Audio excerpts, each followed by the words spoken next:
শতরূপে সারদা ভগিনী দেবমাতা পর্ব ২। আমার আদরের কন্যা, তোমার ১লা নভেম্বরের পত্র পাইয়াছি। চিঠি পাইয়া যে কি আনন্দ হইল তা বলিয়া বুঝাইতে পারিব না। আমি এখানে পুরীতে বায়ু পরিবর্তনের জন্য আসিয়াছি। আরও ২-১ মাস থাকিব। আশা করি তুমি আমাকে মধ্যে মধ্যে পত্র দিবে। আমি এখন আগের চেয়ে ভালো আছি। বোস্টন কেন্দ্রের স্থান পরিবর্তন হইয়াছে এবং ঠাকুরের ভাব দিন দিন ছড়াইয়া পড়িতেছে জানিয়া আমি সবিশেষ আনন্দিত হইয়াছি। আদরের কন্যা আমার, আমি সকল সময় তোমার কথা ভাবি। আশা করি এখন সম্পূর্ণ কুশল।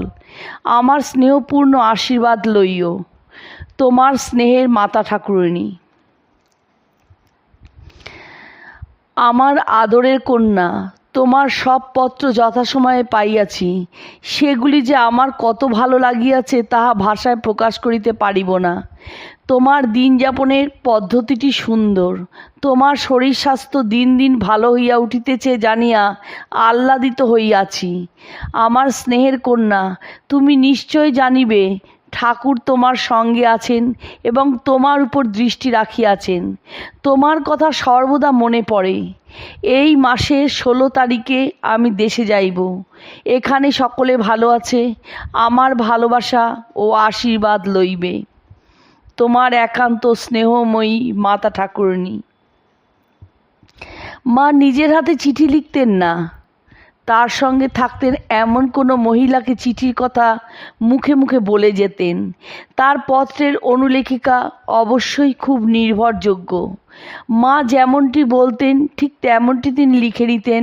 কারণ আমার কাছে একবার একটি চিঠি এসেছিল যাতে প্রিয় দেবমাতা বলে সম্বোধন করা ছিল। অন্য কেউ বাকি ঠিকানা যোগ করে দিয়েছিলেন।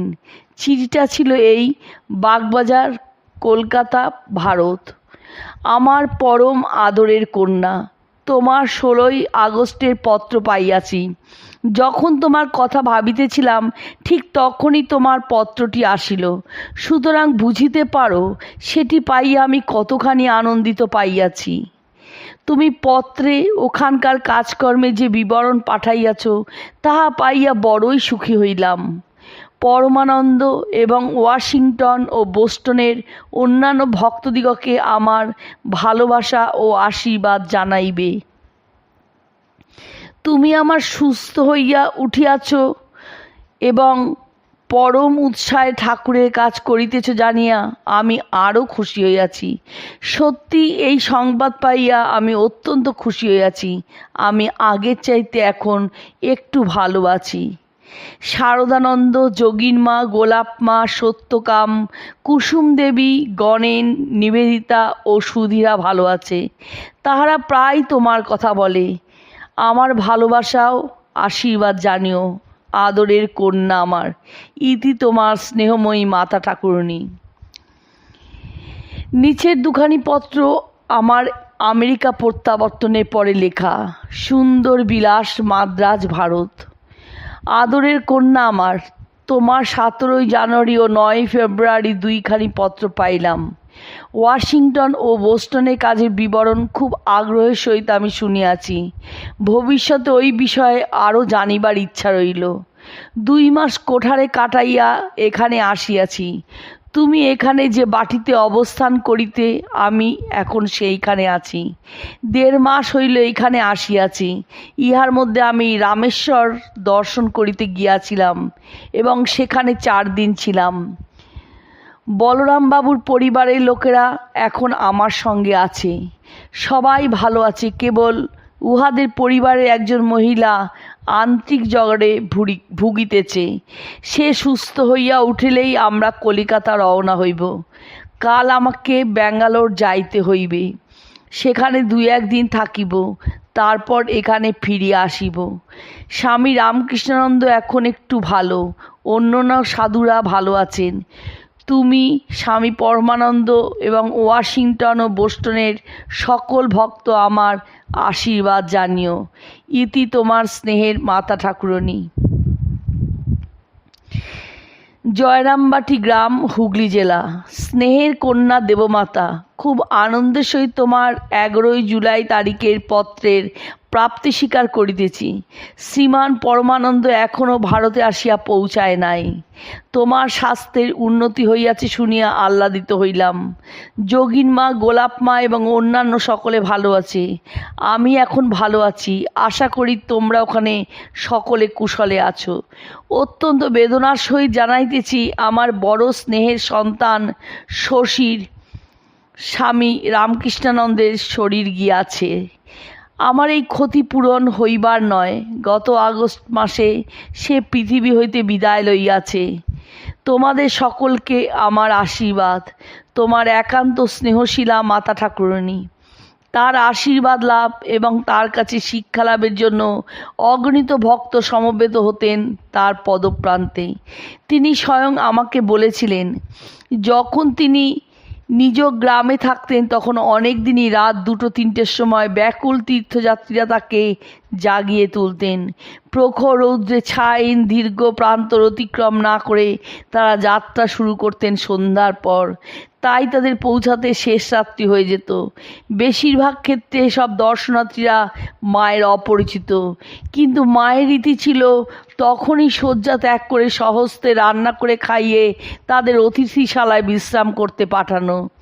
অতিথিশালাটি তারই গ্রামের এক শিষ্য ভক্তদের ব্যবহারের জন্য তৈরি করে দিয়েছিলেন। কলকাতাতেও প্রায় প্রতিদিন ভক্ত তীর্থযাত্রীরা আসতেনই তাকে প্রণাম নিবেদন করতে।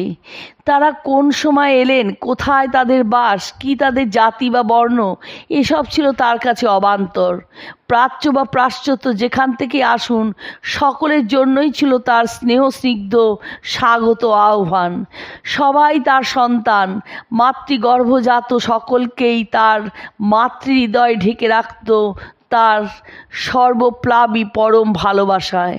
সমগ্র মনুষ্য সমাজই তার সংসার। অতি বাল্যকালে অধ্যাত্ম জগতের জ্যোতির্দেবতা শ্রীরামকৃষ্ণের সাথে তার বিবাহ। বস্তুত সে বিবাহ ছিল বাগদানের নামান্তর মাত্র। বিবাহের অনুষ্ঠানাদির পরে তিনি তার পিতামাতার কাছে স্বগ্রামে বাস করিতে থাকেন।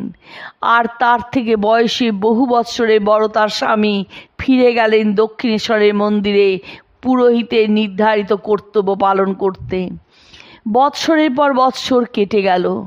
ভগবত ব্যাকুলতায় প্লাবন বয়ে গেল তার স্বামীর সমগ্র সত্তার উপর দিয়ে।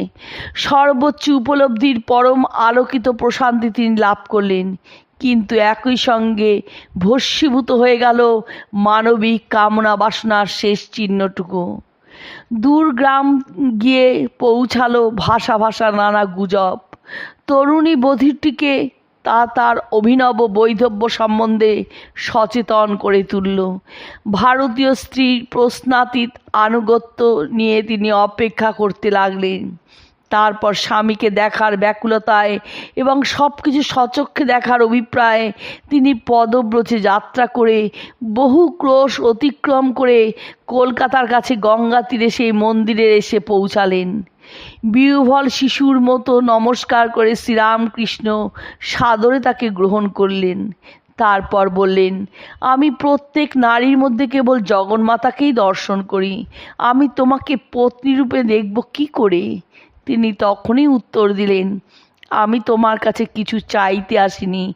আমি এসেছি শুধু সেবা করতে আর শিক্ষা নিতে।